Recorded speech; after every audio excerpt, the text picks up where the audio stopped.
ও আমার ছেলে রাহুল। না না ম্যাডাম, ও রাজ, আমার হাজবেন্ড।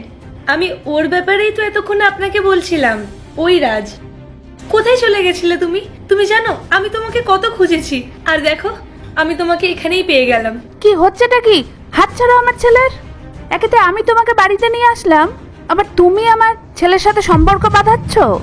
আমি মিথ্যে বলছি না, আমি সত্যি বলছি। ওই আমার হাজবেন্ড। তুমি চুপ করে আছো কেন? তুমি বলো, তুমি আমার গ্রামে এসেছিলে, আমাদের বিয়ে হয়েছিল। বলো, চুপ করে আছো কেন? ছাড়ো আমার হাত। হ্যাঁ, আমি গ্রামে গেছিলাম। আর মা, আমি ওকে ভালোবেসেও ফেলেছিলাম, আর ও আমাকে ভালোবেসে ফেলেছিল। আর তারপর আমরা বিয়েও করেছি। ব্যাস, ছোট্ট একটা ভুল হয়ে গেছিল আমার। আর তুমি তুমি আমার বাড়িতে কি করতে এসছো? টাকা চাই না তোমার? দিয়ে দেবো। তুমি এখন যাও আমার বাড়ি থেকে। এরকম বলো না, আমি মা হতে চলেছি, আমাদের বাচ্চার মা। আমাকে তাড়িয়ে দিও না প্লিজ। আমি আর কোথায় যাব বলো? আমি হাত জোর করছি তোমার সামনে। আমার বাবা মা খুব সাদাসিধে মানুষ, ওনারা কারোর কাছে মুখ দেখাতে পারবে না। মানে তুই ওকে চিনিস? মা, আমি তোমাকে বলেছিলাম না যে বন্ধুদের সাথে গ্রামে যাচ্ছি, তখনই আমি ওকে গিয়ে বিয়ে করেছিলাম। আর এটা একটা নর্মাল একটা ব্যাপার। তাহলে ওর ওই বাচ্চাটা তোর? হ্যাঁ, হবে হয়তো। কিন্তু মা, তুমি চিন্তা করো না, আমি দেখছি। আর তোমাকে আমি কিছু এক্সট্রা টাকা দিয়ে দেবো। তুমি আমার বাড়ি ছেড়ে চলে যাও। আমি এসবের দায়িত্ব নিতে পারবো না। এটা তুমি কি বলছো? আমি এসব করতে পারবো না। মা, তুমি একটু বোঝাও না।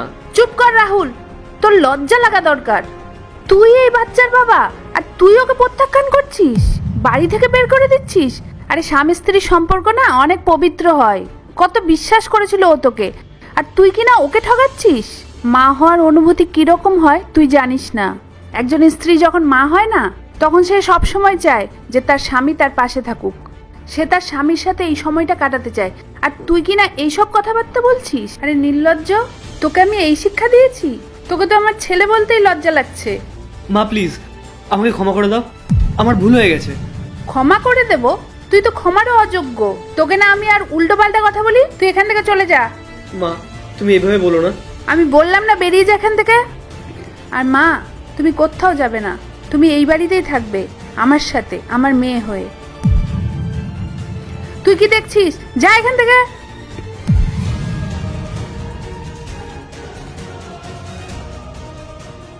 আমায় ক্ষমা করে দিন। আজ থেকে তুমি আমার সাথেই থাকবে। আমি তোমাকে নিজের মেয়ের মতো যত্ন করে রাখবো, তুমি কোনো চিন্তা করো না।